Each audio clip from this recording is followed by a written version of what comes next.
ताबीरिबसी Akashvani फालगिनी हौजिक लेजरे district newsletter दा नोने जिला की चिठी आईबा पौगुलुंग कामई अहानबा मक्तदा अनौबा सही कुमजा लिसिंगनी कुनिथ्वैगी याइफा पाउजेल रेडियो ताबीरिबा मियामदा खुजोब तरा लोंदुना याइफा पाउजेल पुदना लाक्चरी इंग टप्पा शांति लैबा चौखटपा वाटा पादबा सही ओइरेसनु हाइना अयिबा माइकैदगी नुंगाइबा पाउजेल पिजरी हराव कुमहाई मतम लोइसिनखिबगा लोइनेना हौजिक अमुक गणतंत्र चटपा लेबाक अमदा ख्वाइदगी चावबा कुमहाई अमा ओइरेबा फेस्टिवल ऑफ डेमोक्रेसी सही मंगागी मनुंगदा अमुकरक पांगथोकपा जनरल इलेक्शन मतम इलेक्शन कमीशन ऑफ इंडिया ना लाउथोखिबगा लोइनेना सीट हुम्फु लेबा मणिपुरदसु 32 सुबा विधानसभा इलेक्शन तांकक अनि थोकना पांगथोकनबा लाउथोखरे पुना एलिजिबल वोटर लाख अम्मा लिसिंग कुंथ्रा हुमदोय सुबना कुंथ्रा हुमदोय लेबा तमेंगलोंग अमसुंग नुने जिलागी एसटी रिजर्व असेंबली कॉन्स्टिट्यूएंसी अहुम हाइबदी 52 तामई 53 तमेंगलोंग अमसुंग 54 नुंगबा एसीदा मिखल पांगथोकनबा district election officer Shri S वर्षंगी थौसिल मखादा इलेक्शन गा मेरी लेनना थबक थौरमसिंग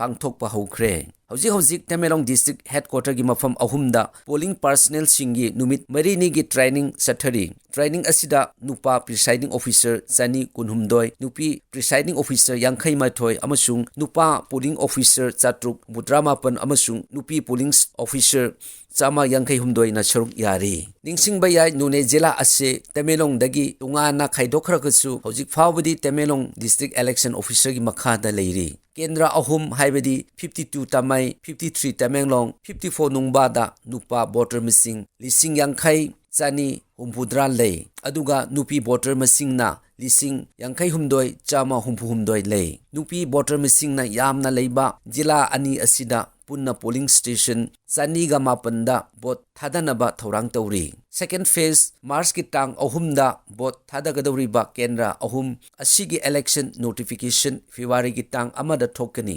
नॉमिनेशन पेपर पिसिनबा अरोइबा नुमितना फेब्रुआरी की टांग 13 दनी स्क्रूटिनी ना फेब्रुआरी की टांग 13 दनी अदुगा विड्रॉवल ऑफ कैंडिडेट्स ना फेब्रुआरी की टांग 13 दनी अदुगा बोट मिसिंग थीबना मार्च की टांग 13 दनी नुने जिला की अमतंगाइरबा नुंगबा केंद्रदा एलिजिबल वोटर मिसिंग लिसिंग कुनिपन सुबना यांखै मंगाल लई मदुगी मनुंगदा नुपा वोटर ना लिसिंग 3 चात्रुक मरिफु माथोय लई अदुगा नुपी वोटर मिसिंगना लिसिंग 3 लई केंद्र असिदा पुन्ना पोलिंग स्टेशन यांखै निथोय लेगनी ख्वाइदगी वोटर मिसिंग यामना लेबा पोलिंग स्टेशन असी 54/34 सटुदाइनी अदुगा ख्वाइदगी वोटर मिसिंग यामदाबा पोलिंग स्टेशन ना 54/37 मुक्ति नानी केंद्र असिदा अकनबा लंबा पानगदौरिबा से कांग्रेस अमसुंग बीजेपी कैंडिडेट की मरक्ता ओइगनी निंगसिंगबा याय हौजी नुंगबा केंद्रदा CWC की मेंबरशिप ओइरिबा senior Congress leader Shri गायखंगमना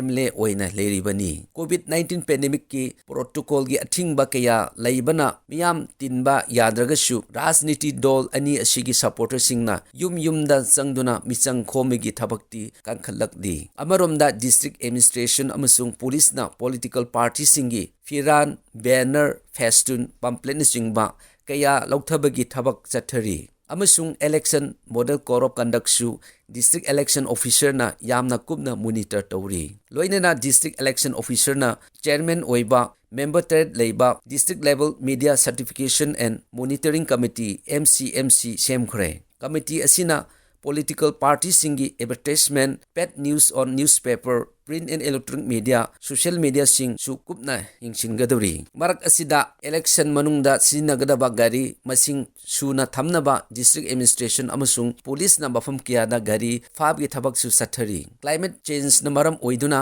nungju gi khal kaitharakpa amasung aying asha gi khal kaitharakpa leptana miyam na uri sahi anobagi ahan batha manungda nong anirak chubagi miyam na थेंगनरी ngarang numidang wairam khanghaudana nong chukibadagi ningthamthagi mahi marong rabi crop ta amang atha thohangadaro haina lomi singna mipainari mafam kharadidi len takiba paw suphangi satkiba sahi ga yengnarurigadi kumsina khanging ingbadagi khodong chadaba miyamna mayoknari sanga uchek yumda loiba जीबसिंगदसु लैना टीना कया climate change ना थोहल्ली चिंगी मफम खरददी थकनबा इसिंग इफुट कांगसिंदुना अवाबा मयुकनरी पुनमक असे थिंगनबा मियाम चंगना environment कनबिगी थबकता my उनसिलेसी हना appeal तौजरी।